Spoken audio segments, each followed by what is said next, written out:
मैट्राइज के बिहार चुनाव पर आए ओपिनियन पोल से विपक्ष को बड़ा झटका लगता दिख रहा है।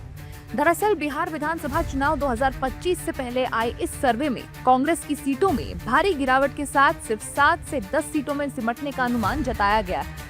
अब इस सर्वे के बाद विपक्ष के नेताओं की भी प्रतिक्रियाएं आ रही हैं। सर्वे तो सारे के सारे फेक होते हैं, कभी सर्वे आज तक सही तो हुआ नहीं। सारे के सारे सर्वे, अब तो ये भी शक होता है कि सारा माहौल बनाने के लिए पहले से पहले किया जाता है। देखिए, इस तरह के सर्वे आते रहने चाहिए, उससे हमें ताकत मिलती है। क्योंकि जिस तरह से सर्वे फेवरिट निकलवाए जाते हैं और कहीं ना कहीं जो सर्वे आया है उससे ये तो तय हो गया कि भारतीय जनता पार्टी और जदयू के लोग अब सो जाएंगे और हमारे लोग जागृत इसलिए रहेंगे कि उनको ये लग रहा है या जो सर्वे आया है वो कहीं ना कहीं हमें उत्साह का संचार करता है कि आप पूरी तरह से ताकत से लगो। और ऐसे ही सर्वे ने पूरे देश में जो 400 पार के नारे लगाते थे उनको 240 पर ला दिया था और वैसाखी के सहारे आज केंद्र में सरकार चल रही है।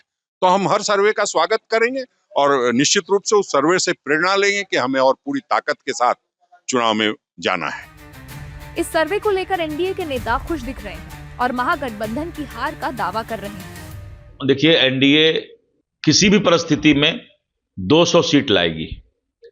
लोगों को पता नहीं चल रहा है सरकार के लिए जितना काम नीतीश कुमार जी ने कर दिया है, जितना काम मोदी जी ने बिहार के लिए किया है, बिहार की जनता एनडीए सरकार भारी बहुमत से बनाएगी।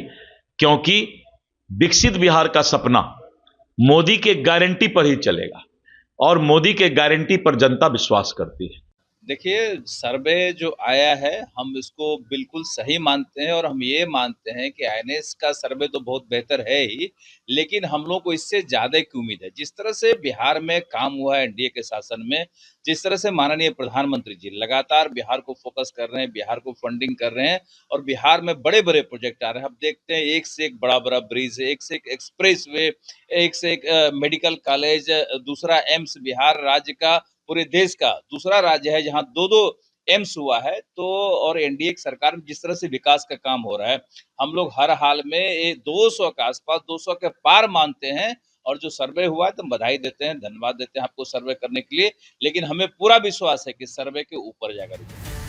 सर्वे के मुताबिक एनडीए को बिहार चुनाव में 49% वोट हासिल हो सकते हैं और 150 से 160 सीटें मिल सकती हैं, जबकि विपक्ष के महागठबंधन को महज 36% वोट के साथ 70 से 85 सीटें मिलने की उम्मीद है। बिहार में 6 और 11 नवंबर को 2 चरणों में वोटिंग होगी, जबकि नतीजे 14 नवंबर को आएंगे। ऐसे ही खबरों के लिए सुदामा न्यूज को लाइक और फॉलो करना ना भूलें।